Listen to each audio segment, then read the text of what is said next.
It's past the hour. Well, a real treat to have Susie in for the Clinton Public Library. Of course, she used to be a regular, and then you kind of passed the baton to Kate. Yes. But she's out and about, flittering around somewhere today. Yeah, she just came back from her big trip, so she is catching up on a bunch of stuff. But yes, so Kate is great. So, and a lot of our staff, like I said, working really hard in the library, and we're just really fortunate to have a great team at the library. And you do have a team. I mean, We there's do. a lot of folks that are down there. I'm always surprised when Kate talks about the different people Yeah. that work at the library and their various assignments and responsibilities. Yeah, it's pretty remarkable having Kate as the community engagement, but having two staff members that do story times and children's services, and then with Selena and Liz, and then we have Avery doing our team programs now, and she's a newer employee for us. Just jumped right in and started helping out. Our graphics with Rachel, and just everybody just kind of pitches in and does, a little bit of everything. So, Do you have some like part-time employees, like maybe students working for you during a school year or summer? yeah, we had a summer intern this year, Rebecca, and we had a summer intern last year, and then we're getting a library school intern coming up in the spring. And then our part-time people, they work about 20 hours a week. So that they don't just work the desk, though. A lot of them do programs and things like that. Yeah, I was going to ask that.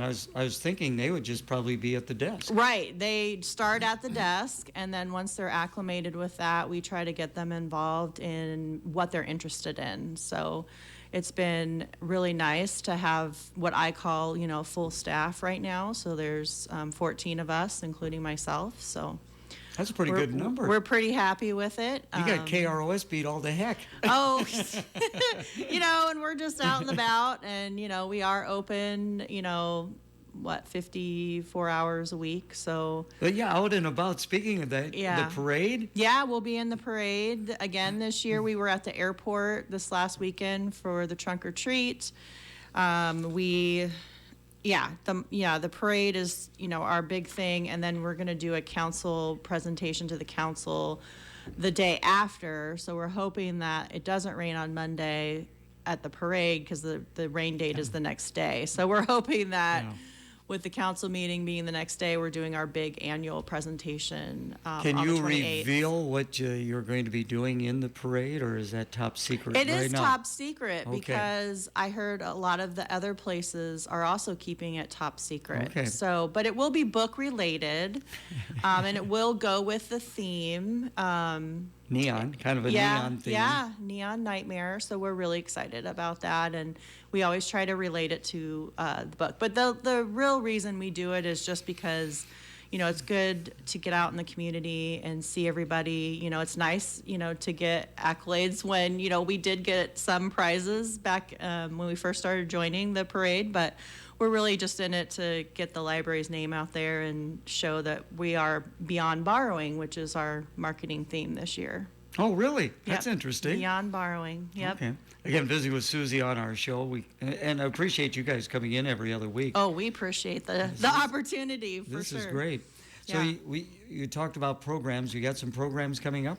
Yeah, we have, for adults, we have in our genealogy department, Bring Your Own Book Club. So if you have a book that you're reading you'd like to share with others in the community, it's a good social time and learn about what other books that you might be interested in. And then also for adults on Saturday is our Let's Dish potluck club. So you can come and bring something, and the theme is the last meal. So I'm assuming that if you were to have one last meal, what would it be? So something from that. And I thought it was going to be just bread and wine. usually it's like steak or something, okay. but yeah. So, and part of our sustainability initiative, we have real dishes and real silverware. And so that kind of keeps down on waste. So we've been doing this big sustainability initiative. So that's at 1:00 on Saturday. And we just ask that people, bring their recipe, everything that's in your dish, and if there's any food allergies or anything, so list everything, and then you eat at your own risk. So, but we do ask people to bring their recipes. And then for teens, we have our huge program this Friday, the 24th from 4:30 to 7. The library closes at 5, so teens come in at 4:30. We're going to do our annual now Frankenplush, which we will take stuffed animals, tear them apart, and sew them back together. And then we'll have movies and snacks, and we call it our teen lock-in. So when's that going to be? That's going to be this Friday, the 24th, from 4:30 to 7. So please sign up for that so we know how much pizza to order. Now, do you generally get Clinton kids, or do you get from outside the area? I mean, like Goose Lake and things like that. Yeah, sometimes we do get outside in different parts of the county, especially like friends will bring a friend, so we have had groups like they'll do like a sleepover, but they'll come together and then they'll go, have their, and then, so our summer intern was from Northeast. So we do get a lot of people coming from all over the county. So, and then for kids, we're having our Sensory Saturdays in the youth department. It's for 0 to 5 and their caregivers. So this is really hands-on play learning, is really where it's at. So kids that are 0 to 5, they are playing, but playing to learn, like life skills. So sensory, touch, taste, smell, hear. We have different stations set up every Saturday now, so just come on down, and that's at 10 a.m. until noon. So we have quite a bit of time to come down and check out our different areas.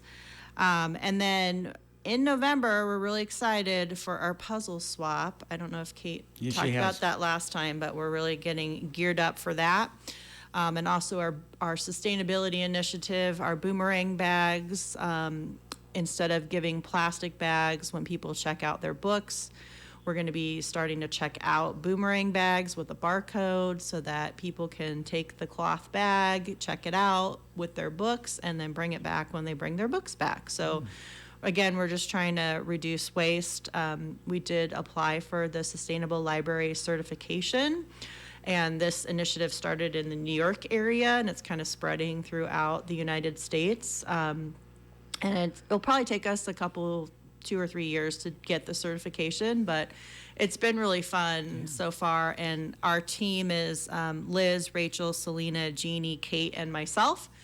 They all volunteered to be part of this committee, and so we meet once a month and talk about things like costume swap. So we just had the Halloween costume swap where people brought in their costumes, and then they can swap with other people. And then we still have some in the lobby, but I think we're going to be taking them to donate. So we've just been trying to do a lot of initiatives to reduce, our waste. And so much more than books. Yeah, so much more. Our library, it is amazing. So much more than books, I know.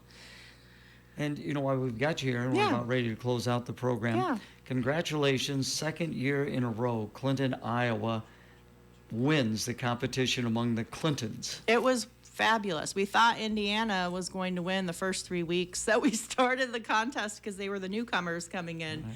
Beginner's luck. No, we pulled it off, and we want to thank all of our people out there, all the adults that registered and put in their hours. And I know we had a big push from our teachers that push us over the edge. So and now it's on to three-peat. Yes, that's what I was like. Yes, let's get Clinton, Missouri, because three-peat, right? Yes. Kansas City didn't do it. Let's do it in Clinton, there you Iowa. Go. And again, great to have you in. Before we let you go, we of course have to ask, what are you reading? Yeah, so I just finished this book called Reset: How to Change What's Not Working by Dan Heath, and this is a brand new copy for the library. So I'll be returning this today. So if somebody wants to come down and check it out, I highly recommend it. It's really, really good. And he also wrote a book called Upstream, which you can also check out at the library. And this is the quest to solve problems before they happen. So upstream your problems and then reset what's not working. Okay. The library hours are now? We are open Monday through Thursday, 9 to 7, and then Friday, Saturday, 10 to 5. Okay, and of course, website, Facebook, all Yes. that good stuff. ClintonPublicLibrary.us, so much stuff on there. And then social media at IACPL and 563-242-8441. Great to see you. Thank you so much. Thank you. Check of the weather now brought to you by Awesome Car Wash. Hold on to your hats for another round of gusty winds today. We'll initially start with some sunshine early, then work in some clouds and some scattered light showers and sprinkles for the afternoon. Temperatures much cooler. We'll be in the low 50s today. Quick hitting shower early, otherwise mostly cloudy and cool tonight. We'll drop into the 40s. With your Storm Track 8 weather impact forecast, I'm meteorologist Andrew Stutzky. Thanks so much, Andrew. Right now, we do have partly cloudy conditions. 48 degrees, our current temperature, showing southwest winds now at this time. Again, we're going to have those winds out of the west, primarily 10 to 20 on average. Possibility of some shower activity today, and a high only of 53. Right now, it's 48. Our update brought to you by Awesome Car Wash. Introducing the ultimate car care experience, Awesome Car Wash. Your touchless automatic car wash open 24 hours a day, 7 days a week. Say goodbye to dirt and